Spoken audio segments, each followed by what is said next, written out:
এজন এজনকে ঘৰে প্ৰতি চাকৰি দিব এই কথা সম্ভৱ নেকি ইমান অসম্ভৱ কথা কৈ পেলাই এতিয়া ৰাইজৰ মাজত তেওঁলোকে এই ভুল তথ্যবিলাক দাঙি ধৰিছে আৰু সেই ভুল তথ্যৰে তেওঁলোকে কি কৰিব গৈছে আমাৰ যিসকল জনসাধাৰণ আপোনালোকৰ যি মূল্যৱান ভোট তেওঁলোকে আদায় কৰি এতিয়া ইলেকশ্যন জিকা সপোন দেখি আছে আপোনালোকে চিন্তা কৰি চাওক পৃথিৱীত কোনোবা এনেকা দেশ এখন আছে নেকি যে চৰকাৰ থাকিলে ঘৰে ঘৰে চাকৰি দিব পৰা কোনো পৃথিৱীত কোনো এটা দেশ নাই কোনো এটা ৰাজ্য নাই কোনো এটা চৰকাৰ নাই ভাৰতবৰ্ষ স্বাধীনতা হোৱা ৭৪ বছৰ হৈ গ'ল ভাৰতবৰ্ষত এতিয়াও চাকৰি নোহোৱা আনএমপ্লয়মেণ্ট ল'ৰা ছোৱালী এতিয়াও লাখ লাখ আছে তেওঁলোকে চাকৰি বিচাৰি কোনোবা বাহিৰত গৈছে ইউৰোপত গৈছে আমেৰিকাত গৈছে কোম্পানীবিলাকক কোনোবা ডুবাইত গৈছে কোম্পানীবিলাকত তেওঁলোকে কাম কৰি আছে আৰু আমাৰ অসমৰ কথা ক'বলৈ গ'লে অসম এতিয়া পৃথক ৰাজ্য হিচাপে শাসন কৰা ৭০ বছৰ হ'ল ৰাইজসকল 70 ইয়াৰ্ছ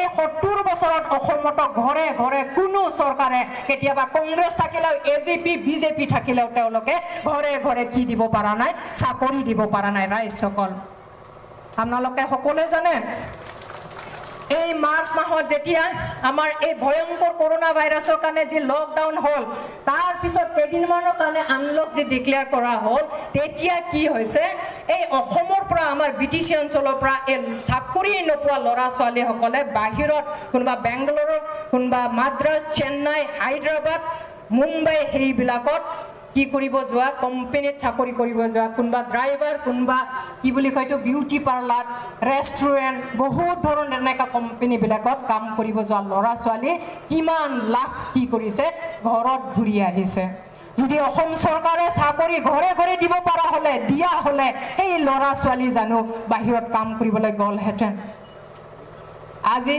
UPPL দল বা বিজেপি দলে কৈছে আগামা মহিলী ডাঙৰীয়াৰ নেতৃত্বত BPF চৰকাৰে 15 বছৰত কোনো উন্নতি কৰিব পৰা নাই ৰাস্তা বনোৱা নাই দলং বনোৱা নাই উমুক হোৱা নাই তুমুক হোৱা নাই তেওঁলোকে কি কৰি আছে বদনাম গাই আছে মই আপোনালোকক প্ৰশ্ন কৰিব বিচাৰিছো আপোনালোকে হয়তো সেই 15 বছৰ আগৰ পৰা এই অঞ্চলত বসবাস কৰি আছে নহয় জানো 15 বছৰ আগৰ পৰা আপোনালোকে ইয়াত আছে 15 বছৰ আগত কি আছিল আপোনালোকৰ এই ৰাস্তাবিলাক আছিল নে কৰবাত দলং আছিল নে ইলেক্ট্ৰিচিটি আছিল নে কিন্তু কেতিয়াৰ পৰা আমি পালো যেতিয়া BTC গঠন হ'ল হাগ্ৰামা মহিলাৰ নেতৃত্বত যে BPF চৰকাৰ তেওঁলোকে শাসন কৰিলে এই 15 বছৰত আমি কি পাইছো ৰাস্তা পাইছো বিজুলী বাতি পাইছো আমি পানীৰ ব্যৱস্থা পাইছো আমি ৰাস্তা পাইছো দলং পাইছো স্কুল ঘৰ পাইছো এইটো কোনোবা UPPLৰ লিডাৰে আহি পেলাই নাই হোৱা বুলি ক'লে তেওঁলোকৰ এইটো কি বুলি কম এইটো তেওঁলোকৰ চকু নাই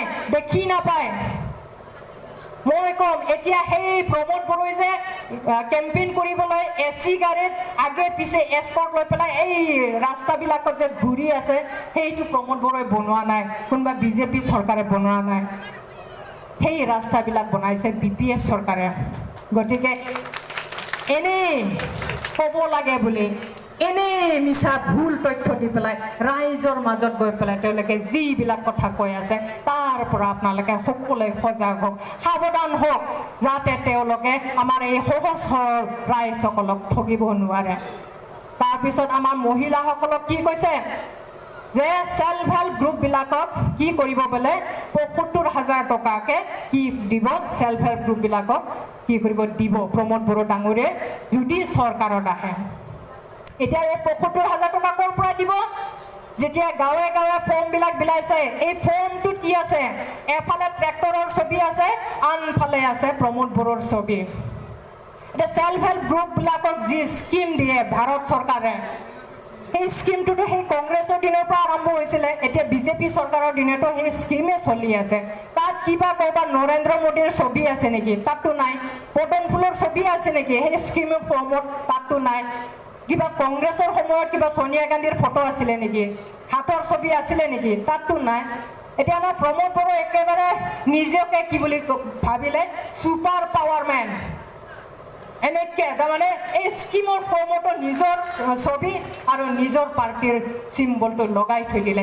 সেইটো ফৰ্মবিলাক আমাৰ আই মাতৃসকলৰ মাজত সেল্ফ হেল্প গ্ৰুপবিলাকৰ মাজত তেওঁলোকে বিলাই আছে। আৰু তাৰ বিনিময়ত কিছুমান জেগাত আপোনালোকৰ ইয়াত লৈছেনে নে নাজানো, ফৰ্ম বিলোৱাৰ নামত তেওঁলোকে ক'ৰবাত 200 টকা 100 টকা 300 টকালৈকে তেওঁলোকে কালেক্ট কৰিছে।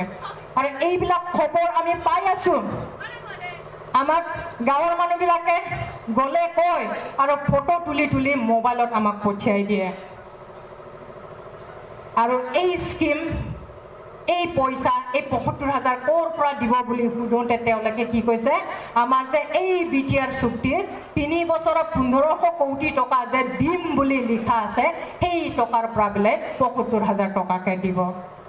আই মাতৃসকল, আমি ক'ম এই একৰ্ডত কোনো এটা লাইন এটা শব্দ লিখা নাই যে ১৫০০ কোটি টকা সেল্ফ হেল্প গ্ৰুপক ভাগ কৰি দিব পাৰিব ৭৫,০০০কে। তাত কোনো এটা শব্দ এটা আখৰ তাত লিখা নাই। সেই পইচাখিনি কিহৰ কাৰণে দিছে?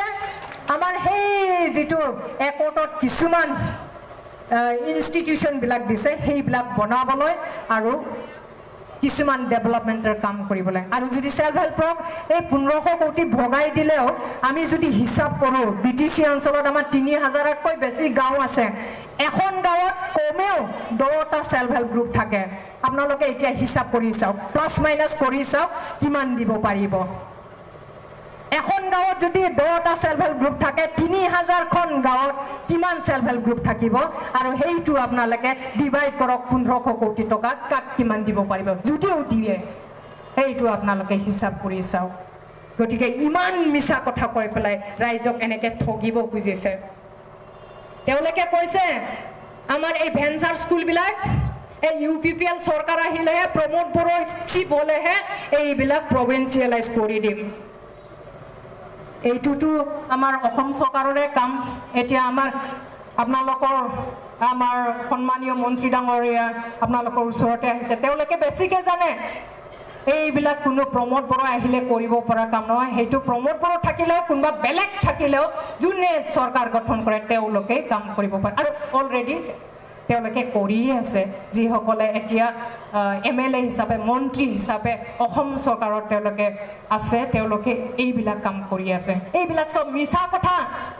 আৰু কি বুলি কৈছে, যিবিলাক ভেঞ্চাৰ স্কুলত শিক্ষক বা শিক্ষয়িত্ৰী কাম কৰি পেলাই স্কুলখন প্ৰভিন্সিয়েলাইজ নোহোৱাকৈ ৰিটায়াৰমেণ্ট হৈ গ'ল, তেওঁলোককো 1 লাখ টকাকে দিম বুলি তেওঁলোকে কি কৰিছে, প্ৰতিশ্ৰুতি দিছে। মুঠতে নিদিয়ে একোৱেই নাই, দিম, খালি দিমেই দিম।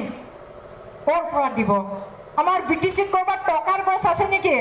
ফেক্টৰী আছে নেকি? জোকাৰিলে যে পৰিব তাক ভগাই দি থাকিব।